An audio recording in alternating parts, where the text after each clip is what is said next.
भारी कष्ट हेउची। रेणु जीवा पूर्वर मु तते किछि कहबाकू चाहूची। ना ना एमिति कुहनी, तमर किछि हेबनी। आउ टिके धैर्य धर, मु डाक्तर को डाकिछि, से एबे आसी जिबे। डाक्तर आसिले भी किछि लाभ हेबनी, मो समय सरी गलानी। रेणु मो आदरर दुई झियो आउ मो सान भौणी तते लागिले। आजिटू तांकर सबु दायित्व तोर, तांकु भलरे रखिबू।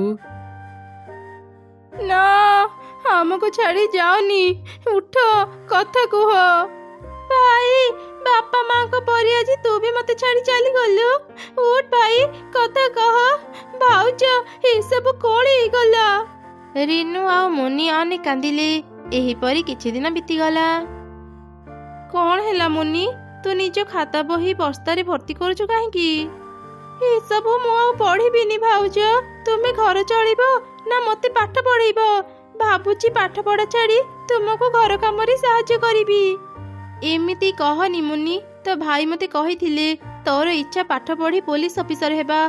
तो पाठ पढ़ा बंद करनी, मु तोर इच्छा पूरा करिबी। तो भाईंकर जो सिंगड़ा दुकान अछि मु कालीठु ही सेठाको काम करियाको जिबी। तू जमा चिंता करनी मुनि, तू केवल पाठ पढ़ारे मन दे। सतरे भाउज तुमे बहुत भलो। देखिबो भाउज, मु पाठ पढ़ी एक पुलिस ऑफिसर हेबी, आउ तुमरो सब दुख दूर करिदेबी। एमिति समय बीती चलिला। रेणु सिंगड़ा तैयारी करी बिक्री करुथिला। रेणुर हाथ तैयारी सिंगड़ा समस्तको भारी भल लागुथिला। समस्ते ता पाखरु ही सिंगड़ा खाउथिले। रेणुर भल टंका रोजगार हेउथिला। रेणु घर चलेबा सह मुनिर पाठ पढ़ा खर्च भी उठाउथिला। आरी बा, आज मोर भल टंका रोजगार हेला। एबे मु एसबु टंका को 3 भाग करि दिए। एबे मोर 2 झियो छोट अछंती, तांको पछरे बेसी खर्च हेबनी। मु गोटे भाग टंका मो घर खर्च पय रखि दिए, आउ गोटे भाग टंका मुनिर पाठ पढ़ारे खर्च हेब।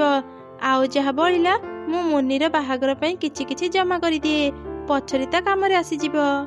पियुसी पियुसी मां केते बेळ आसीबे?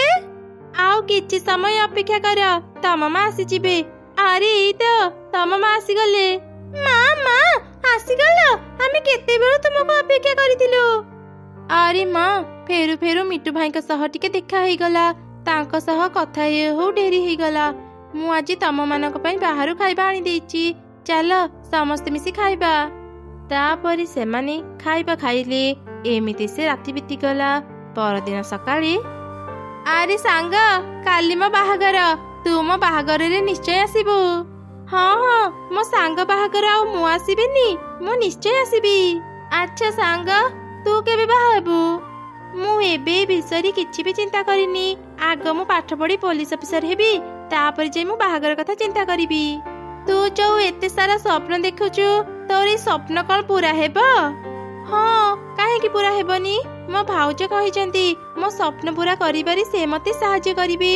मु जदि भले पाठ पढ़िबी आ मो भाउज मो पाखरी थिले, मु निश्चय मो स्वप्न पूरा करि पारिबी।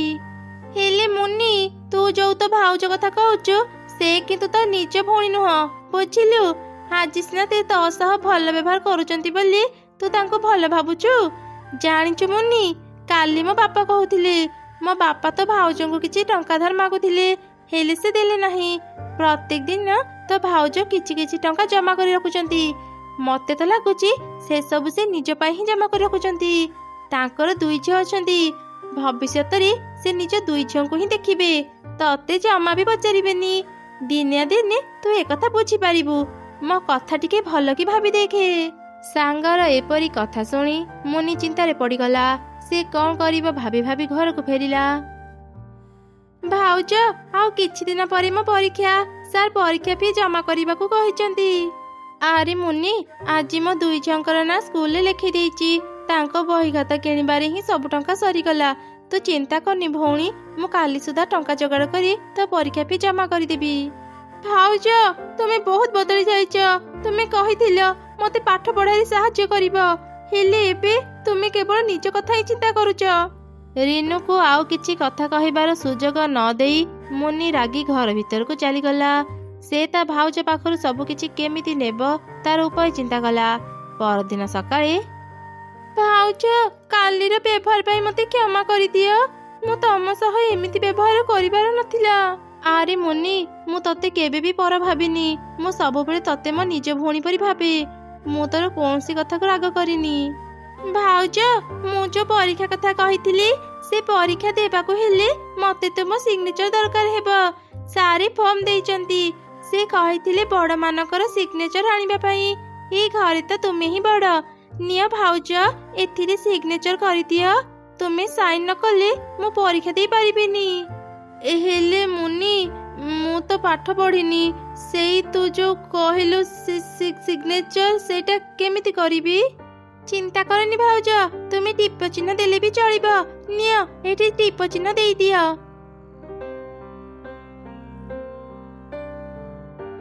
ମା, ପାଖ ଜଙ୍ଗଲରେ ନା ମେଳା ପଡ଼ିଛି। ଚାଲ ନା ମା, ଆଜି ଆମେ ମେଳା ବୁଲିବାକୁ ଯିବା। ମୁନି, ତୁ ଘରେ ରହି ପାଠ ପଢୁଥା। ମୁଁ ଏ ଦୁଇ ଝିଅଙ୍କୁ ମେଳା ବୁଲେଇକି ଆଣୁଛି। ତାପରେ ରିନୁ ତାର ଦୁଇ ଝିଅଙ୍କୁ ନେଇ ମେଳା ବୁଲିବାକୁ ଚାଲିଗଲା। ଏସବୁ ଦେଖି ମୁନି ମନେ ମନେ ଖୁବ୍ ହସିଲା। ସେମାନେ ମେଳାରେ କିଛି ସମୟ ବୁଲିଛନ୍ତି କି ନାହିଁ, ହଠାତ୍ ଆକାଶ ଅନ୍ଧାର ହେଇଗଲା। ଆରେ କଣ, ଆକାଶ ଅନ୍ଧାର ହେଇଗଲାଣି। କେତେବେଳେ ବି ବର୍ଷା ଆସିପାରେ। ଚାଲ ପିଲାମାନେ, ଶୀଘ୍ର ଘରକୁ ଫେରିଯିବା।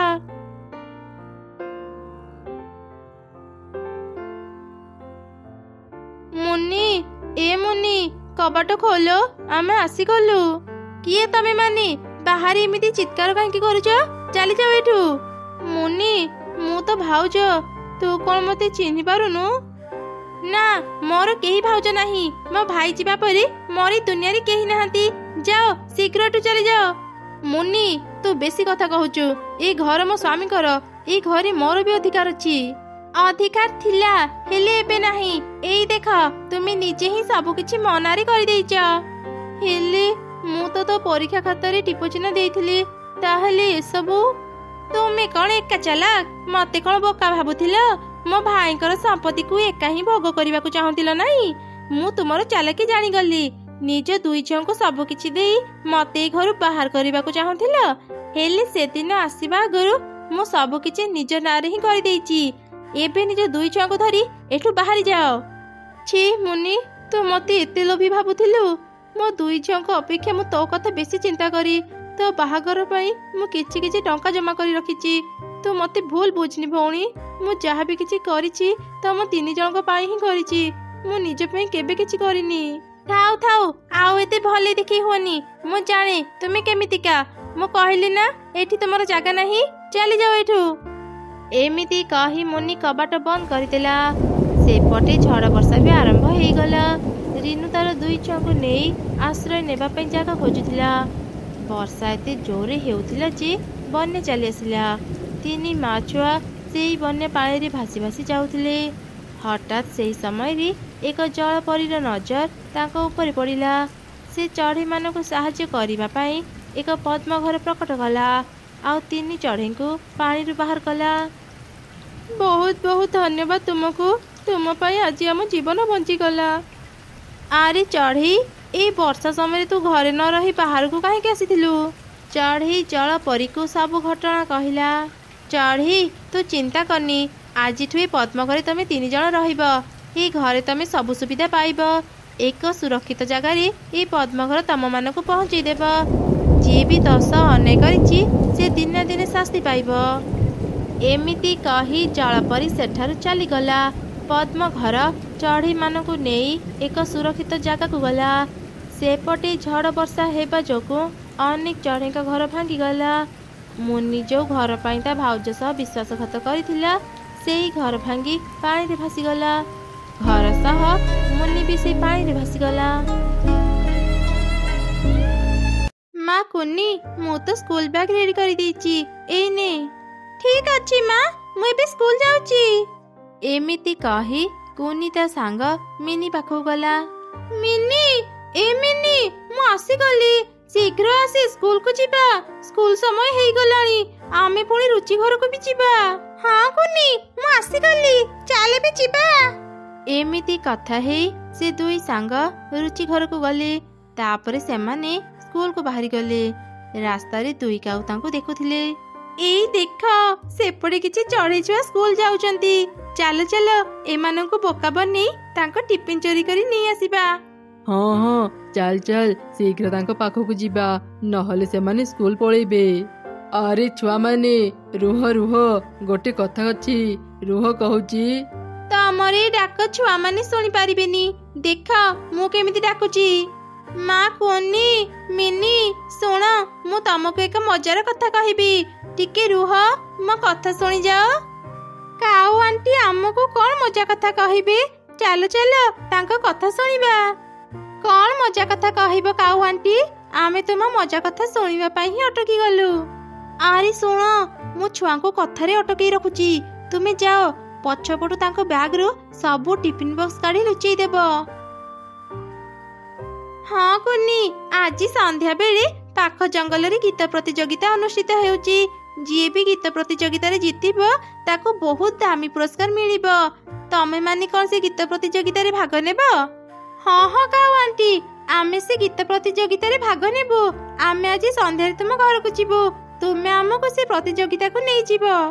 ତେବେ ଠିକ ଅଛି ପିଲାମାନେ, ଆମେ ଆଜି ସନ୍ଧ୍ୟାରେ ପାଖ ଜଙ୍ଗଲକୁ ଯିବା। ହେଲେ ତା ପୂର୍ବରୁ ମତେ ଏକ ଗୀତ ଗାଇକି ଶୁଣାଅ, ମୁଁ ବି ତ ଦେଖେ ତମେ ମାନେ କେମିତି ଗୀତ ଗାଉଛ। କାଉ ଆଣ୍ଟି ମୁଁ ବହୁତ ଭଲ ଗୀତ ଗାଇପାରେ, ଏଇ ଶୁଣ। ତାପରେ ସେ ତିନି ଛୁଆ ଗୀତ ଗାଇ କାଉକୁ ଶୁଣିଲେ। ସେଇ ସୁଯୋଗରେ କାଉ ତାଙ୍କର ଟିଫିନ ସବୁ ଚୋରି କରି ନେଇଗଲା। ବାବା ତମେ ମାନେ ତ ବଢିଆ ଗୀତ ଗାଉଛ। ହଉ ପିଲାମାନେ, ତମେ ମାନେ ଏବେ ସ୍କୁଲକୁ ଯାଅ, ଆମେ ଯେତେବେଳେ ସେଠାକୁ ଯିବା ସେଠି ଷ୍ଟେଜରେ ଗୀତ ଗାଇବ। ତାପରେ ସବୁ ଛୁଆ ସ୍କୁଲକୁ ଚାଲିଗଲେ। ଦୁଇ କାଉ ପେଟ ପୁରା ଖାଇବା ଖାଇଲେ। ଦେଖିଲ ମୋ ବୁଦ୍ଧି ପାଇଁ ଆମେ କେମିତି ପେଟ ପୁରା ଖାଇବା ଖାଇପାରିଲେ। ଏମିତି ଯଦି ପ୍ରତିଦିନ ଆମେ ଛୋଟ ଛୋଟ ସ୍କୁଲ ଛୁଆଙ୍କୁ ବୋକା ବନି ତାଙ୍କ ଟିଫିନ ଖାଇପାରନ୍ତେ ନା, ଆମକୁ ଆଉ ପରିଶ୍ରମ କରି ଖାଇବା ଖୋଜିବାକୁ ପଡନ୍ତାନି। ହଁ ତୁ ଠିକ କହିଛୁ। ଏବେ ପ୍ରତ୍ୟେକ ଦିନ ଆମେ ରାସ୍ତାରେ ଜଗିଥିବା, ଛୁଆମାନେ ଯେତେବେଳେ ସ୍କୁଲକୁ ଯାଉଥିବେ ତାଙ୍କୁ ବୋକା ବନେଇ ତାଙ୍କ ଟିଫିନ ଚୋରି କରି ନେବା। ମୋ ବ୍ୟାଗରେ ଟିଫିନ ବକ୍ସ ନାହିଁ, ମା ବୋଧେ ଟିଫିନ ବକ୍ସ ଦେବାକୁ ଭୁଲି ଯାଇଥିବେ। ଆଜି ମୁଁ କଣ ଖାଇବି? ତୁ ଚିନ୍ତା କରନି, ମୋ ମା ଟିଫିନ ବକ୍ସ ଦେଇଛନ୍ତି। ରହ ମୁଁ ଏବେ ବାହାର କରୁଛି, ଆମେ ଦୁଇ ଜଣ ମିଶି ଖାଇବା। ଏଇ କଣ, ମୋ ବ୍ୟାଗରେ ତ ଟିଫିନ ବକ୍ସ ନାହିଁ। ଲାଗୁଛି ମୋ ମା ବି ମତେ ଆଜି ଟିଫିନ ବକ୍ସ ଦେଇନାହାନ୍ତି। ଆରେ ସାଙ୍ଗମାନେ ଜାଣିଛ, ମୋ ଟିଫିନ ବକ୍ସ ଚୋରି ହେଇଯାଇଛି। ମୁଁ ସମସ୍ତଙ୍କ ବ୍ୟାଗ ଚେକ୍ କଲି, ହେଲେ କାହା ପାଖରେ ବି ମୋ ଟିଫିନ ବକ୍ସ ନଥିଲା। ଆଜି ତମେ ମାନେ ନିଜ ଟିଫିନରୁ ମତେ କିଛି ଖାଇବା ଦେଇଥାଅ, ମୁଁ ଯଦି ଖାଇବା ନ ଖାଇବି ମୋ ମୁଣ୍ଡ ବୁଲେଇଦେବ। ଆରେ ତୋ ଟିଫିନ ବକ୍ସ ଚୋରି ହେଇନଥିବ, ତୁ ଆଜି ଘରୁ ଟିଫିନ ବକ୍ସ ଆଣି ନଥିବୁ। ଆଜି ଆମ ଦୁଇ ଜଣଙ୍କ ମା ବି ଟିଫିନ ବକ୍ସ ଦେଇନାହାନ୍ତି। ସ୍କୁଲ ଛୁଟି ପରେ ଆମେ ଶୀଘ୍ର ଘରକୁ ଯାଇ କିଛି ଖାଇନେବା। ଏମିତି ସେ ଦିନ ବିତିଗଲା। ସନ୍ଧ୍ୟାରେ ସବୁ ଛୁଆ ଘରକୁ ଫେରିଲେ। ମା ଭାରି ଭୋକ ଲାଗିଲାଣି, କିଛି ଖାଇବାକୁ ଦିଅ। ଆଜି ତୁମେ କଣ ପାଇଁ ମତେ ଟିଫିନ ବକ୍ସ ଦେଇନଥିଲ? ଦିନ ସାରା ମୁଁ ଆଜି ଉପାସରେ ରହିଲି। ଏ କଣ କହୁଛୁ ରେ ମା, ମୁଁ ତତେ ଆଜି ଟିଫିନ ଦେଇଥିଲି। କଣ ହେଲା ମା, ତୁମେ ଟିଫିନ ବକ୍ସ ଦେଇଥିଲ, ହେଲେ ମୋ ବ୍ୟାଗରେ ତ ନଥିଲା। ତାହେଲେ କଣ ମୋ ଟିଫିନ ବକ୍ସ ଚୋରି ହେଇଗଲା? ହଁ ନିଶ୍ଚୟ, ସ୍କୁଲରେ ତ ଟିଫିନ ଚୋରି ହେଇଯାଇଥିବ। ତୁ କାଲି ସ୍କୁଲକୁ ଗଲେ ତୋ କ୍ଲାସ ଟିଚରଙ୍କୁ ଏକଥା କହିଦେବୁ। ଚାଲେ ମୁଁ ତତେ ଏବେ ଖାଇବା ବାଢି ଦେବି, ତୁ ଖାଇବୁ। ମା ଗୋଟେ କଥା କହିବାକୁ ତ ମୁଁ ଭୁଲି ଯାଇଥିଲି। ପାଖ ଜଙ୍ଗଲରେ ନା ଗୀତ ପ୍ରତିଯୋଗିତା ହେଉଛି। କାଉ ଆଣ୍ଟି ମୋର ଆଉ ମୋ ସାଙ୍ଗମାନଙ୍କର ନାଁ ଲେଖି ଦେଇଛନ୍ତି। ଆମେ ଆଜି ତାଙ୍କ ସାଙ୍ଗରେ ସେଠାକୁ ଯାଇ ଗୀତ ପ୍ରତିଯୋଗିତାରେ ଭାଗ ନେବୁ। ଯିଏ ଜିତିବ ତାକୁ ବହୁତ ଭଲ ପୁରସ୍କାର ମିଳିବ। ଆଚ୍ଛା ଠିକ ଅଛି, ତୁ ଯା, ଭଲ ଗୀତ ଗାଇବୁ। କାଉ ଆଣ୍ଟି ଆମେ ଆସିଗଲୁ, ଚାଲ ଏବେ ପାଖ ଜଙ୍ଗଲକୁ ଯିବା। ହେଇରେ ଏମାନେ ତ ଆସିଗଲେ। ମୁଁ ଏ ଛୁଆଙ୍କ କଥା ପୁରାପୁରି ଭୁଲି ଯାଇଥିଲି। କିଛି ଗୋଟେ ବାହାନା କରି ମୁଁ ଏମାନଙ୍କୁ ଏଠୁ ବିଦା କରି। ଆରେ ପିଲାମାନେ ତମେ ମାନେ ଆସିଗଲ। କୌଣସି ଏକ କାରଣରୁ ଗୀତ ପ୍ରତିଯୋଗିତାକୁ ବାତିଲ କରାଯାଇଛି। ଆର ମାସ ପୁଣି ଥରେ ଗୀତ ପ୍ରତିଯୋଗିତା ଅନୁଷ୍ଠିତ ହେବ, ସେତେବେଳେ ମୁଁ ତମମାନଙ୍କୁ ନେଇଯିବି। କଣ ହେଲା, ଆମେ ଗୀତ ପ୍ରତିଯୋଗିତାରେ ଭାଗ ନେଇ ପାରିବୁନି? ଆମେ କେତେ ଆଶାରେ ଆସିଥିଲୁ। ଆଚ୍ଛା ହଉ କାଉ ଆଣ୍ଟି, ଆମେ ବି ଯାଉଛୁ। ଆସନ୍ତା ମାସ ଗୀତ ପ୍ରତିଯୋଗିତା ହେଲେ ଆମକୁ ନେଇଯିବ। ତାପରେ ସବୁ ଛୁଆ ନିଜ ନିଜ ଘରକୁ ଫେରିଗଲେ। ପରଦିନ ସକାଳେ ମା କୁନି, ମୁଁ ଆଜି ତ ଟିଫିନରେ ଖିଚୁଡ଼ି ଦେଇଛି। ଟିଫିନକୁ ଭଲ ଭାବରେ ରଖିବୁ, ଯେମିତି ଆଜି ତ ଟିଫିନ କେହି ଚୋରି କରିପାରିବେନି। ଠିକ ଅଛି ମା, ଆଜି ମୁଁ ମୋ ସ୍କୁଲ ବ୍ୟାଗ ଛାଡ଼ି ବାହାରକୁ ଖେଳିବା ପାଇଁ ଯିବିନି। ତାପରେ ସେ ତିନି ସାଙ୍ଗ ସ୍କୁଲକୁ ଯିବା ପାଇଁ ବାହାରିଗଲେ। ରାସ୍ତାରେ ଦୁଇ କାଉଙ୍କ ସହ ତାଙ୍କର ଦେଖା ହେଲା। ଆରେ ପିଲାମାନେ, ତମେ ମାନେ ଆଜି ସ୍କୁଲକୁ ଯାଉଛ? ଆଜି କେହି ବି ସ୍କୁଲକୁ ଯାଉନାହାନ୍ତି। ନଦୀ ପାଖରେ ଏକ ମେଳା ପଡିଛି, ସମସ୍ତେ ସେ ମେଳା ଦେଖିବାକୁ ଯାଇଛନ୍ତି। ତମେ ମାନେ ବି ସେ ମେଳା ଦେଖିବାକୁ ଯାଅ। ସତରେ କାଉ ଆଣ୍ଟି, ନଦୀ ପାଖରେ ମେଳା ପଡିଛି? ଆମେ ଏ କଥା ଜାଣିନଥିଲୁ। ଆଚ୍ଛା ଆଚ୍ଛା, ଆମେ ଏବେ ନଦୀ ପାଖକୁ ଯାଉଛୁ। ଶୁଣ, ତମେ ମାନେ ତ ମେଳା ଯାଉଛ, ତମ ସ୍କୁଲ ବ୍ୟାଗ ଏ ବୁଦା ମୂଳରେ ଲୁଚି ରଖିଦିଅ, ନହେଲେ ସେଠି ତମ ସ୍କୁଲ ବ୍ୟାଗ ଚୋରି ହେଇଯାଇପାରେ। ହଁ କାଉ ଆଣ୍ଟି, ଠିକ କଥା କହିଛ। ଆମେ ବୁଦା ମୂଳରେ 3 ଜଣଙ୍କ ବ୍ୟାଗ ରଖିଦେଇ ଯାଉଛୁ। ଫେରିଲା ପରେ ଆମେ ସ୍କୁଲ ବ୍ୟାଗ ନେଇଯିବୁ। କାଲି ପିଲାଗୁଡାଙ୍କୁ ବୋକା ବନି ଖାଇବା ଖାଇଥିଲେ, ଆଜି ବି ଖାଇବା ମିଳିଗଲା। ଶୁଣ, ଆଜି ଟିଫିନ ବକ୍ସ ନେବାନି, ଖାଇବା ଖାଇସାରି ଟିଫିନ ବକ୍ସ ତାଙ୍କ ବ୍ୟାଗରେ ହିଁ ରଖିଦେବା। ଏମିତି କଥା ହେଇ ସେ ଦୁଇ କାଉ ଟିଫିନ ବକ୍ସରୁ ଖାଇବା ବାହାର କରି ଖାଇଲେ। ଦୂରରୁ ମିନୁ ଚଢ଼େଇ ସେମାନଙ୍କୁ ଦେଖୁଥିଲା। ବଦମାସ କାଉ ଦଳ, ଛୋଟ ଛୁଆଙ୍କୁ ଠକି ତାଙ୍କ ଖାଇବା ଖାଉଛ? ରୁହ, ମୁଁ ଏବେ ଏକଥା ତାଙ୍କ ମାକୁ କହିଦେବି, ସେ ତମମାନଙ୍କୁ ଉଚିତ ଶିକ୍ଷା ଦେବ। ରିନୁ, ଏ ରିନୁ, ଘରେ ଅଛୁ? ଶୀଘ୍ର ବାହାରକୁ ଆସେ, ତୋ ପାଖରେ ଏକ ଜରୁରୀ କଥା ଅଛି। କଣ ହେଲା ମିନୁ, କଣ କଥା କହିବୁ? ତାପରେ ମିନୁ ରିନୁକୁ ସବୁ ଘଟଣା କହିଲା। ସବୁ ଶୁଣି ତ ରିନୁ ଭୀଷଣ ରାଗିଗଲା। ବଦମାସ କାଉ ଦଳ, ମିଛ କହି ମୋ ଛୁଆଙ୍କର ଟିଫିନ ଖାଉଛନ୍ତି। ସେମାନଙ୍କୁ ମୁଁ ଜମା ବି ଛାଡ଼ିବିନି। ମୁଁ ଆଗ ମୋ ଛୁଆଙ୍କ ପାଖକୁ ଯାଏ। ଏମିତି କହି ମା ଚଢ଼େଇ ତା ଛୁଆଙ୍କ ପାଖକୁ ଗଲା। ରିନୁକୁ ଦେଖି ତ ସବୁ ଛୁଆ ଖୁବ୍ ଡରିଗଲେ। ମା, ତୁମେ ଏଠି? ମୁଁ ଜାଣେ ରେ ମା, ତୁ ମତେ ଦେଖି ଭୟ କରୁଛୁ। ଡରନି, ମୁଁ ତତେ ଜମା ବି ମାରିବିନି। କାଉ ମାନଙ୍କ ପାଖରୁ ସାବଧାନ କରିବା ପାଇଁ ମୁଁ ତମ ମାନଙ୍କ ପାଖକୁ ଆସିଛି। ମାନେ କଣ କହୁଛ ମାଉସୀ? ଆମେ ତ କିଛି ବି ବୁଝିପାରୁନୁ। ତାପରେ ରିନୁ କାଉ ମାନଙ୍କର ସବୁ ମିଛ କଥା ଛୁଆ ମାନଙ୍କୁ କହିଲା। ଓ, ଏଇଥିପାଇଁ ତାହେଲେ ଆମେ ନଦୀ ପାଖରେ ଯେତେ ଖୋଜିଲେ ବି ମେଳା ପାଉନୁ। ସେ ଦୁଇ କାଉଙ୍କ ପାଇଁ ଆମେ ସବୁବେଳେ ଉପାସରେ ରହୁଛୁ। ମା, ସେ ଦୁଇ କାଉଙ୍କୁ ଉଚିତ ଶିକ୍ଷା ଦିଅ। ହଁ, ମୁଁ କାଲି ହିଁ ସେମାନଙ୍କୁ ଉଚିତ ଶାସ୍ତି ଦେବି। ଏବେ ତମେ ମାନେ ଆଗ ସ୍କୁଲକୁ ଯାଅ, ନହେଲେ ତମେ ମାନେ ପାଠ ପଢାରେ ପଛେଇ ଯିବ। ସେ ତିନି ଛୁଆ ନିଜ ନିଜ ସ୍କୁଲ ବ୍ୟାଗ ନେଇ ସ୍କୁଲକୁ ଚାଲିଗଲେ। ଏମିତି ସେ ଦିନ ବିତିଗଲା। ପରଦିନ ସକାଳେ ଆଜି ସେ ଦୁଷ୍ଟ କାଉ ମାନେ ଉଚିତ ଶିକ୍ଷା ପାଇବେ। କୁନି, ମୁଁ ତତେ ଯେମିତି କହିଛି ତୁ ସେମିତି କରିବୁ। କାଉ ଆଣ୍ଟି, ଆମେ ଆଜି ନଦୀକୁ ଗାଧେଇବା ପାଇଁ ଯିବୁ। ତୁମେ ଏକଥା କାହାକୁ କହିବନି। ହଁ ହଁ, ମୁଁ କାହାକୁ ବି କହିବିନି। ତମେ ଦୁଇ ଛୁଆ ଏଠି ନିଜ ସ୍କୁଲ ବ୍ୟାଗ ଲୁଚେଇ ଦେଇ ଚାଲିଯାଅ। ହଁ, ମୁଁ ଆଜି ଏମିତି ଲୁଚେଇବି ଯେ କେହି ଖୋଜିଲେ ପାଇବେନି। କାଲି ନା କିଏ ଜଣେ ଆମ ଟିଫିନ ଚୋରି କରି ଖାଇ ଦେଇଥିଲା। ଏ ଜଙ୍ଗଲକୁ ଅନେକ ଅଚିହ୍ନା ଚଢ଼େଇ ଆସନ୍ତି, ସେମାନେ ହିଁ ତମମାନଙ୍କ ଟିଫିନ ଖାଇଥିବେ। ଆରେ, ମୁଁ ତ ଭାବୁଥିଲି ଛୁଆମାନେ ଆମକୁ ସନ୍ଦେହ କରିବେ, ହେଲେ ଏମାନେ ତ କିଛି ବି ବୁଝିପାରିଲେନି। ଚାଲ ଆଜି ବି ତାଙ୍କ ଟିଫିନ ଖାଇଦେବା। ପରେ ଯଦି ସେମାନେ ପଚାରିବେ, ଆମେ କହିବା ଏଠି ଗୋଟେ ଅଚିହ୍ନା ଚଢ଼େଇକୁ ତୁମ ବ୍ୟାଗ ପାଖରେ ଦେଖିଥିଲୁ, ସେ ହିଁ ତମମାନଙ୍କ ଟିଫିନ ଖାଇଥିବ। ଏମିତି କଥା ହେଇ ଦୁଇ କାଉ ଟିଫିନ ଖାଇଲେ। ହଠାତ୍ ତାଙ୍କ ପେଟ ଫୁଲିବା ଆରମ୍ଭ ହେଲା, କାରଣ ମା ଚଢ଼େଇ ସେ ଖାଇବାରେ ପେଟ ଫୁଲାର ଔଷଧ ମିଶେଇ ଦେଇଥିଲା। ଦୁଇ କାଉଙ୍କ ପେଟ ଫୁଲିବା ଯୋଗୁଁ ସେମାନେ ଆଉ କୁଆଡେ ବି ଯାଇପାରିଲେନି, ସେଇଠି ପଡି ରହିଲେ। ଏ କଣ, ଆମ ପେଟ ଏମିତି ଫୁଲିଗଲା କେମିତି? ଏ ଖାଇବାରେ କଣ ମିଶା ଯାଇଥିଲା? ବଞ୍ଚାଅ, ଆମକୁ କେହି ବଞ୍ଚାଅ, ଆମେ ଉଡି ପାରୁନୁ। ତମ ମାନଙ୍କ ଭଳି ଦୁଷ୍ଟ ପକ୍ଷୀଙ୍କୁ ଏମିତି ହିଁ ଶାସ୍ତି ଦରକାର। ତମେ ଦୁଇ ଜଣ ଚୋରି କରି ସ୍କୁଲ ଛୁଆଙ୍କ ଟିଫିନ ଖାଉଛ, ତା ସହ ଛୁଆଙ୍କ ପାଠ ପଢାରେ ବି କ୍ଷତି କରୁଛ। ତମ ମାନଙ୍କୁ ଉଚିତ ଶିକ୍ଷା ଦେବା ପାଇଁ ମୁଁ ଏ କାମ କରିଛି। ଏ କଷ୍ଟ ପାଇଲେ ଯାଇ ତମେ ମାନେ ଜାଣିବ ତମେ ମାନେ କେତେ ବଡ ଭୁଲ କରିଛ। ଠିକ କହିଛୁ ରିନୁ, ଏମାନଙ୍କୁ ଏମିତି ହିଁ ଶାସ୍ତି ଦରକାର। ଆଜି ତ ବୁଦ୍ଧି ପାଇଁ ଆମେ ଦୁଷ୍ଟ କାଉ ମାନଙ୍କୁ ଧରି ପାରିଲେ।